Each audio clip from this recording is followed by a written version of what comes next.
Assalamualaikum warahmatullahi wabarakatuh. Pemirsa El Shinta TV yang dirahmati oleh Allah Subhanahu wa Ta'ala. Alhamdulillah, fali rabbi kullu hamdin jalla ayyah surahul ad idhabana biwujudin al-Mustafa al-Hadi Muhammad. Allahumma salli ala Sayyidina Muhammad wa ala ali Sayyidina Muhammad miftahi babi rahmatillah adada ma fi ilmillah salatan wa salaman daimaini bidawami mulkillah wa ala alihi wa sahbihi wa man wala. Puja-puji syukur pada Allah Subhanahu wa Ta'ala, yang mana Allah Subhanahu wa Ta'ala masih memberikan kita kesempatan berupa umur dan kesehatan untuk dapat menikmati dan merasakan indahnya bulan kelahiran Nabi besar Muhammad sallallahu alaihi wasallam.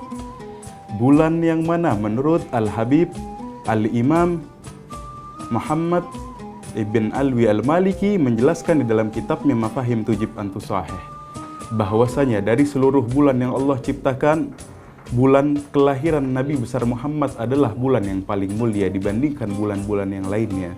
Bahkan lebih mulia daripada bulan Ramadan dan bulan-bulan lainnya. Kenapa? Karena bulan-bulan lain menjadi mulia sebab kelahiran makhluk yang paling mulia daripada bulan ini. Dan pada bulan ini, di tengah-tengah padang pasir, lahirlah seorang anak yatim, yang mana di tangan anak yatim ini kelak miliaran jiwa akan mendapat syafaat untuk masuk ke dalam surganya Allah Subhanahu wa Ta'ala. Ialah Nabi besar Muhammad sallallahu alaihi wasallam, lahir di kota Mekah pada tanggal 12 Rabiul Awal. Para ulama menjelaskan mengapa Nabi Muhammad dipilih pada bulan Rabiul Awal dilahirkannya. Kenapa bukan pada bulan Rajab?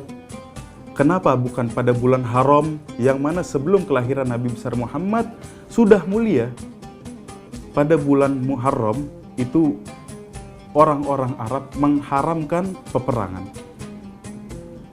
Dan juga pada bulan-bulan lainnya yang memiliki keistimewaan yang masing-masing.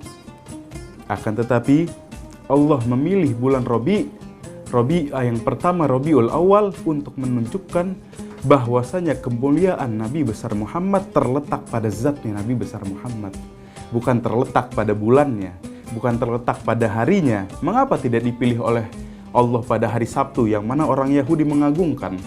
Mengapa bukan hari Minggu atau hari Ahad yang mana pengikut Nabi Isa mengagungkan hari itu? Akan tetapi Nabi besar Muhammad dilahirkan pada hari Senin, yang mana sebelumnya tidak ada keindahan atau peristiwa yang bagus pada hari Senin itu, untuk menunjukkan bahwasanya kemuliaan Nabi besar Muhammad sallallahu alaihi wasallam terletak kepada zatnya Nabi besar Muhammad sallallahu alaihi wasallam. Makhluk yang paling mulia, yang paling indah, yang paling memiliki budi pekerti tertinggi. Kelahirannya merupakan nikmat terbesar bagi semesta alam. Dijelaskan di dalam kitab Ad-Daibai bahwasanya kita bisa memasuki surganya Allah bukan dengan sebab amal ibadah kita, bukan dengan sebab apapun yang kita lakukan, akan tetapi kita dapat memasuki surganya Allah Subhanahu wa Ta'ala ialah dengan sebab rahmat dari Allah Subhanahu wa Ta'ala. Dan dijelaskan di dalam kitab suci Al-Quran, wa ma arsalnaka illa rahmatan lil alamin. Tidaklah aku mengutus engkau wahai kekasihku Muhammad sallallahu alaihi wasallam melainkan untuk menjadi rahmat untuk alam semesta ini. Jadi harus kita ketahui dengan betul bahwasanya syarat utama untuk dapat memasuki surganya Allah Subhanahu wa Ta'ala adalah lewat pintu jalurnya Nabi besar Muhammad sallallahu alaihi wasallam. Apakah mungkin tanpa lewat jalur Nabi besar Muhammad sallallahu alaihi wasallam kita dapat masuk dalam surganya Allah? Sungguh mustahil.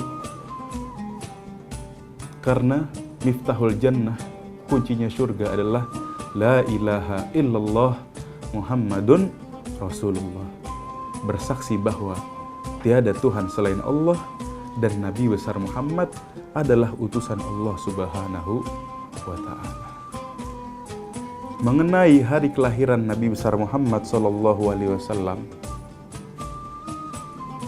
ada 4 perempuan yang membantu proses kelahiran Nabi besar Muhammad sallallahu alaihi wasallam. Yang mana satu orang bernama Thuwaibah.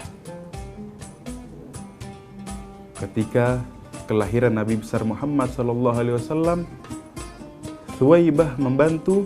Setelah membantu, Allah merdekakan Thuwaibah dari perbudakan. Tadinya Thuwaibah adalah seorang budak, namun setelah membantu proses kelahiran Nabi besar Muhammad, maka Allah bebaskan ia dari perbudakan. Ada juga Syafa', yang mana Syafa' ini merupakan perempuan yang memiliki jodoh, lalu memiliki anak yang bernama Sayyidina Abdurrahman bin Auf, sahabat Rasulullah SAW yang paling kaya raya. Ada 2 sosok lagi yang mana akan kita jelaskan setelah pesan-pesan berikut ini. Jangan kemana-mana pemirsa, tetap saksikan Risalah Iman.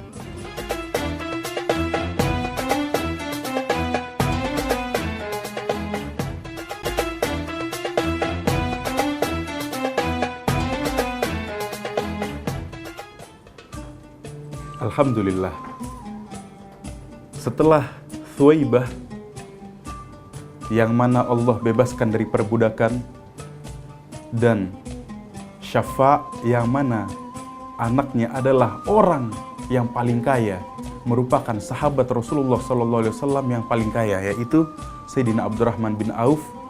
Ada lagi Fatimah, yang mana memiliki suami Sayyidina Abil As dan anak yang bernama Uthman ibn Abil As. Yang mana Sayyidina Uthman ibn Abil As ini merupakan kecintaan Rasulullah Sallallahu Alaihi Wasallam. Sampai-sampai Rasulullah memberikan gelar anta imamu qaumik, engkau adalah imam bagi kaummu wahai Uthman ibn Abil As. Dan ada juga yang terakhir yang membantu prosesi kelahiran Nabi besar Muhammad adalah Ummu Aiman. Yang mana Ummu Aiman ini memiliki pasangan bernama Zaid ibn Harithah. Jadi 4 wanita yang membantu proses kelahiran Nabi besar Muhammad. Yang satu Allah bebaskan dari perbudakan, yang satu lagi mendapatkan pasangan yang soleh, yang satu lagi Allah berikan rizki yang sangat banyak, dan yang satu lagi Allah berikan keturunan yang soleh-solehah. Dan para ulama menjelaskan, barang siapa yang kalian ingin terbebas daripada perbudakan dunia, banyak harta kalian, dan kalian ingin keberkahan kepada anak turunan kalian, maka berbahagialah dengan kelahiran Nabi besar Muhammad Sallallahu Alaihi Wasallam. Yang mana Nabi besar Muhammad Sallallahu Alaihi Wasallam lahir dalam keadaan yatim. Ayahnya telah meninggal ketika usia beliau masih di dalam kandungan. Baru lahir, harus segera diungsikan dan disusui oleh selain ibunya. Dibawa keluar dari kota Mekah untuk berpisah dengan ibunya. Hingga umur 4 tahun dikembalikan kepada ibunya. Lalu umur 6 tahun oleh ibunya diajak untuk menziarahi makam ayahnya yang berada di kota Madinah. Berangkatlah Nabi besar Muhammad beserta ibundanya Sayyidatina Aminah ke kota Madinah untuk menziarahi ayahnya Sayyidina Abdullah. Sepulang dari Madinah, ibunda Rasulullah SAW sakit keras dan belum sampai di kota Makkah, meninggallah ibunda Rasulullah SAW di pangkuan Nabi besar Muhammad SAW yang masih berusia 6 tahun. Bahkan Nabi besar Muhammad SAW yang saat itu masih berumur 6 tahun, ia sendiri yang menggali kubur untuk ibundanya. Beliau sendiri yang menggali kubur untuk ibundanya, dan beliau yang menaruh jasad ibundanya, dan beliau yang menguburi jasad ibunda Nabi besar Muhammad SAW. Setelah itu Nabi besar Muhammad SAW kembali ke Mekah, berjumpa dengan kakeknya Sayyidina Abdul Muttalib. Dipeluk oleh Sayyidina Abdul Muttalib. "Wahai cucuku, sungguh merana dirimu. 4 bulan di kandungan meninggal ayahmu. Lahir engkau disusui di luar kota Mekah oleh selain ibumu. Umur 6 tahun kamu ditinggal mati oleh ibumu, engkau pun yang menguburkan sendiri. Lalu dirawat oleh kakeknya selama 2 tahun. Hingga sang kakek pun wafat. Anak umur 8 tahun sudah ditinggal wafat oleh ibu, bapak, dan kakek, yang mana itu adalah orang-orang terdekatnya Rasulullah SAW. Lalu dirawat oleh pamannya Abi Thalib, yang mana Abu Thalib ini memiliki banyak sekali anak. Banyak sekali anak. Salah satunya ada yang menjadi mantunya Rasulullah SAW, Sayyidina Ali bin Abi Thalib, dan banyak. Dan dikenal juga bahwa Abi Thalib ini merupakan orang yang tidak banyak hartanya, orang yang serba kecukupan hidupnya, bukan yang berlebihan dalam kehidupan. Dijelaskan di dalam kitab sejarah bahwasanya saking banyaknya anak Abu Thalib, akan tetapi Abi Thalib bilang apa? "Wahai anak-anakku, janganlah kita makan, melainkan Muhammad telah makan dahulu." Kenapa?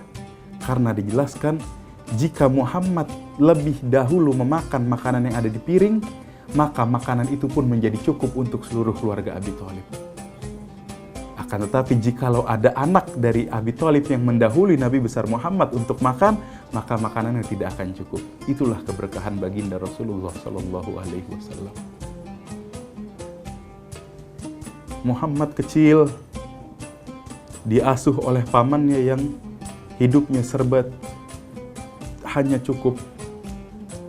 Terkadang iri melihat anak-anak kecil di kota Mekah yang mana memiliki orang tua, dibelikan hadiah oleh orang tuanya.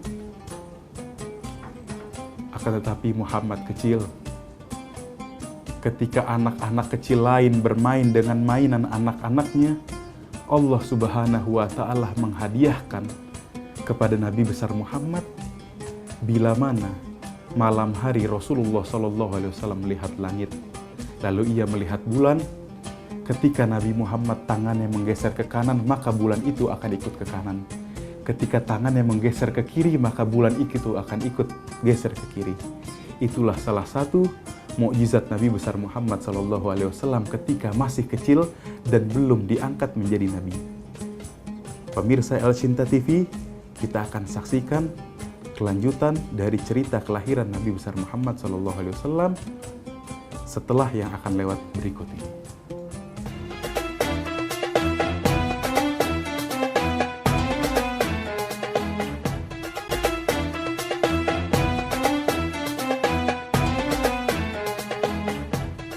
Alhamdulillah, pemirsa diulang ya, Kak.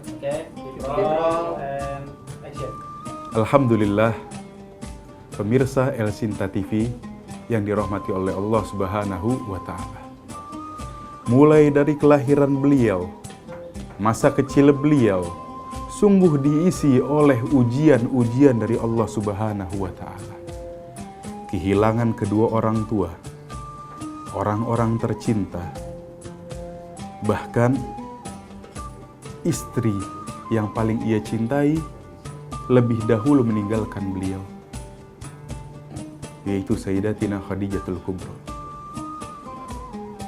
Anak-anak laki Nabi besar Muhammad semuanya meninggal ketika Rasul hidup. Bahkan yang terakhir ada Sayyidina Ibrahim meninggal ketika Rasulullah sedang bahagia-bahagianya mendapatkan anak lelaki.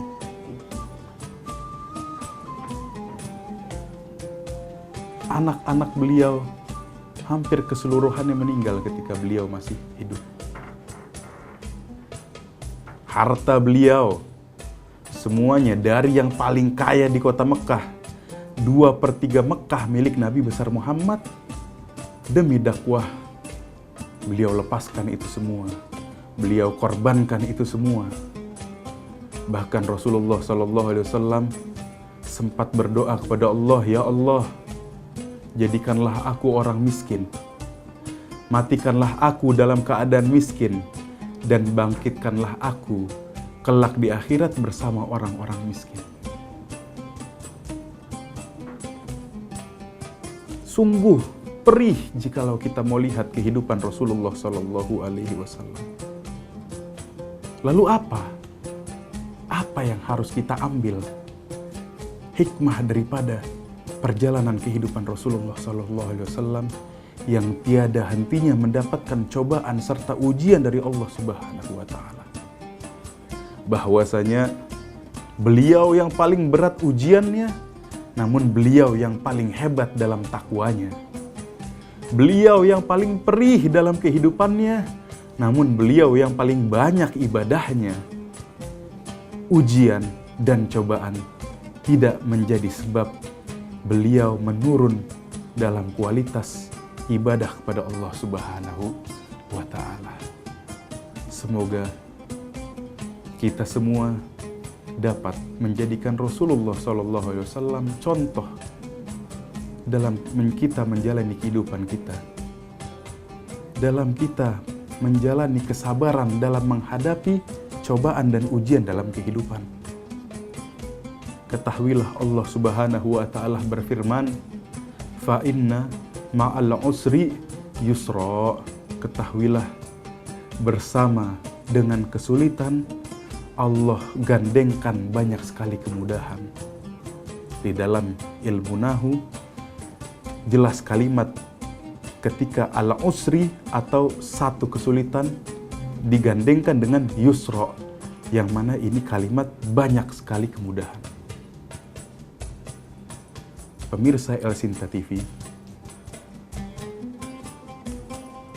dengan momentum bulan kelahiran Nabi besar Muhammad SAW, semoga kita pun berharap Allah jadikan kita lahirnya kembali niatan kita untuk dapat beribadah kepada Allah Subhanahu wa Ta'ala. Allah lahirkan kembali semangat untuk berselawat serta mengikuti Nabi besar Muhammad SAW. Ya Allah, jadikanlah sebab bulan kelahiran Nabi besar Muhammad SAW ini menjadi sebabnya kami berpisah dengan maksiat-maksiat kami. Jadikanlah sebabnya kami berpisah dengan keburukan-keburukan kami. Jadikanlah momentum ini menjadi pembaharuan pikiran kami, menjadi cahaya bagi hati kami, menjadikan kami lebih kuat untuk mengarungi kehidupan di alam bumi ini. Ya Allah, jangan Engkau haramkan mata kami untuk memandang wajah kekasihmu Rasulullah SAW kelak di hari kiamat. Sebagaimana Nabimu bersabda, "Man ra'ani dakhalal jannah."